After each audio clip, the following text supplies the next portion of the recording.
Israeli Channel 12 then came out and said that Israel had decided to remain on the sidelines for the protests in Iran for now, allowing the United States to take the lead. The people in Tehran are burning down regime buildings, and then Iran began experiencing a government-induced internet blackout. It was the Iranian government, not any other foreign government, that induced this internet blackout. And they did this, in my estimation, for the very specific reason that they were prepared to go to extreme measures to get these protests to stop, because I believe, if I'm not mistaken, there was a total of 120 or more cities in which these protests had happened. And as I'm about to talk about here in a minute, in some cities there were as many as 1 million people who began to uprise in these protests, and they were destroying tons and tons of property, setting all kinds of buildings on fire, carrying out political assassinations. And the Iranian regime, the Iranian government, knew that in order to try and get things back under control, they were going to have to take extreme measures, which they were more than willing to take, and they didn't want the rest of the world to see that.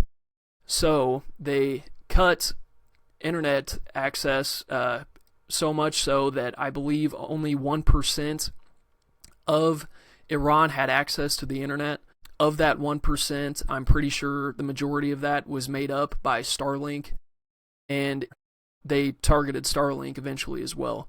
On January 9th, Pahlavi, who again is the son of the former Shah, came out in another statement, and he said, quote, "For those who are hesitant, join your fellow citizens on Friday night, January 9th at 8 p.m., which would have been last Friday, and grow crowds even larger, further weakening the regime's ability to suppress you. I also call on field leaders to coordinate so that different groups can converge and become even bigger." Trump over Truth Social then said that over 1 million protesters were recorded in Iran's second largest city, Mashhad, causing regime forces to eventually flee the scene. Local Kurdish sources then reported, and for those who don't know, Kurdistan is a region that encompasses part of northern Iraq, northern Syria, the eastern parts of Turkey, and even a sliver of Iran as well. And although it's called Kurdistan and the people call themselves Kurdish, it's not an established territory or government. It's effectively a large group of tribal people that exist between these bordering nations.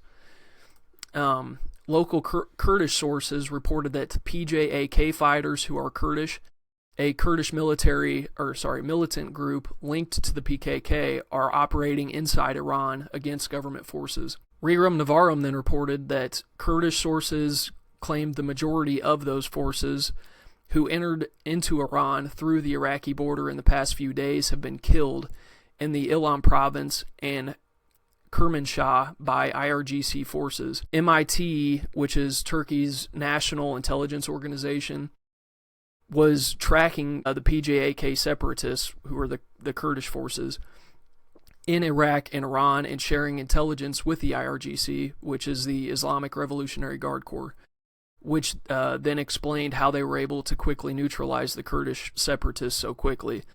So Kurdish forces were eliminated effectively the same day that they went into Iran in order to fight against the IRGC. Turkish intelligence services were reporting to the Iranian Revolutionary Guard Corps their whereabouts, and they were able to snuff them out within the exact same day that they deployed. OSINT then reported that massive nighttime protests in Tehran set cars and buildings ablaze as Iran's government plunges the country into a total internet blackout, which I had already mentioned. It had started a few days earlier, although they continually were snuffing out more and more of the activity so that effectively no video or pictures were getting out regarding the protests, rather. Visegrad then came out with a report stating that the regime security forces have practically lost control of Iran's capital city of Tehran, the second largest city, Mashhad, and the fifth largest city, Shiraz.